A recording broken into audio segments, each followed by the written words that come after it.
मैत्रिणींनो, मी जसं मागच्या शॉर्टमध्ये तुम्हाला सांगितलं होतं, माझा माहेरचा मुक्काम वाढला होता आणि त्याचं कारण मी तुम्हाला पुढच्या शॉर्टमध्ये सांगेन. तर इथं सगळ्यांची मीटिंग बसली आहे, म्हणजे घरातल्या लोकांचीच, कारण माझ्या 2 नंबरच्या भाच्याचं लग्न ठरलं आहे. आता त्याचं लग्न होतं दिवाळीनंतर, पण अचानक ब्राह्मण काकांना पत्रिका दाखवली आणि त्यांनी सांगितलं की ह्या आठवड्यातच त्याचं लग्न करा, नाहीतर मग पुढचे 2 वर्ष योग नाही.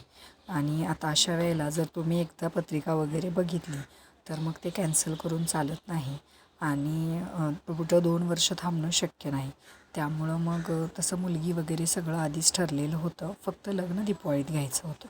एकतर तुम्ही हे पत्रिका वगैरेच्या फंदात पडायचं नाही आणि पडलं तर मग ते व्यवस्थित झालं पाहिजे असं घरच्यांचं म्हणणं होतं.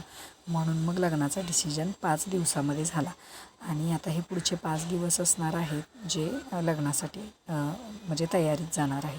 लग्न साध्या पद्धतीनं मुलीच्या आजीची इच्छा होती त्याप्रमाणे नरसिंहवाडीला घ्यायचं ठरलं, पण आपल्याकडे थोडी तरी तयारी करावीच लागते.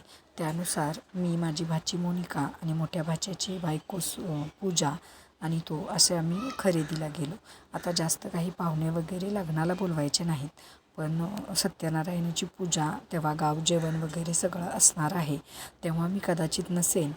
पण त्याच्यासाठीची जी पूर्वतयारी असते ती करण्यासाठी आम्ही सगळे एकत्र विट्याला गेलो होतो.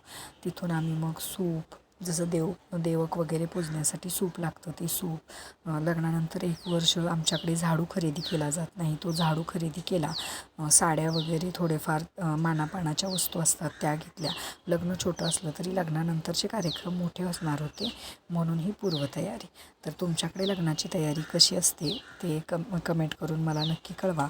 आणि आमच्याकडचे लग्नाचे विधी तुम्हाला बघायला आवडतील का तेही कमेंट करून कळवा. त्यासोबतच आपल्या चॅनलवरचे व्हिडिओ तुम्हाला आवडत आहेत का, आणि आवडत असतील तर आपल्या चॅनलला लाईक, शेअर आणि सबस्क्राईब करायला विसरू नका.